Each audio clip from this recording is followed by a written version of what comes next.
মহাকাশ মানেই কি এক নিস্তব্ধ অন্ধকার জগৎ? আমরা জানি মহাকাশে কোনো শব্দ নেই, কারণ সেখানে বাতাস নেই। কিন্তু সম্প্রতি মহাকাশ গবেষণা সংস্থা নাসা এমন এক অদ্ভুত শব্দ প্রকাশ করেছে যা শুনে আঁতকে উঠেছেন বিজ্ঞানীরাও। কোটি কোটি আলোকবর্ষ থেকে দূরে থাকা একটি ব্ল্যাক হোল থেকে ভেসে আসছে করুণ কান্নার মতো শব্দ। কি আছে সেই অন্ধকার গহ্বরে? কেন এই আর্তনাদ? বিস্তারিত থাকছে ডেস্ক রিপোর্টে।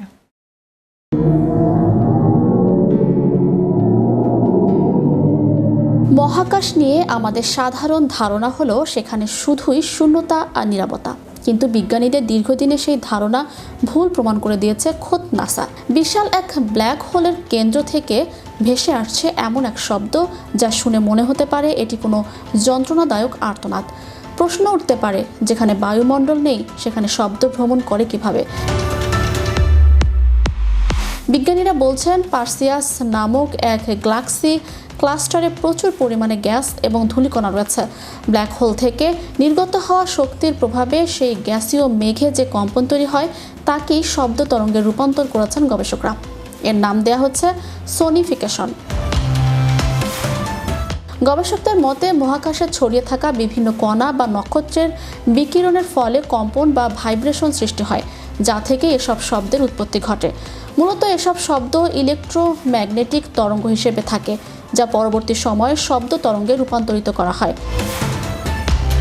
লক্ষ্য করলে দেখা যাবে 1400 বছর আগেই রাসূল সাল্লাল্লাহু আলাইহি সাল্লাম উল্লেখ করেছিলেন যে আকাশে কাঁপুনির মতো শব্দ হয়।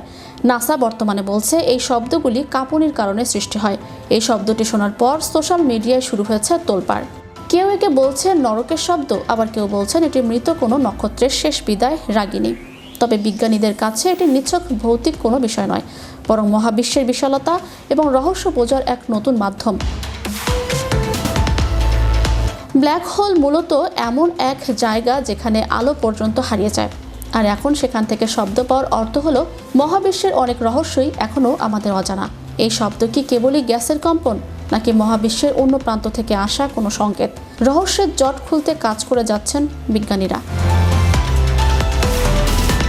মহাকাশের এই রহস্যময় সুর আমাদের মনে করিয়ে দেয় বিশাল এই ব্রহ্মাণ্ডে আমরা কতটা ক্ষুদ্র, আর কত হাজারো বিষয় এখনও আমাদের চোখের আড়ালে। Magic Bangla TV news desk.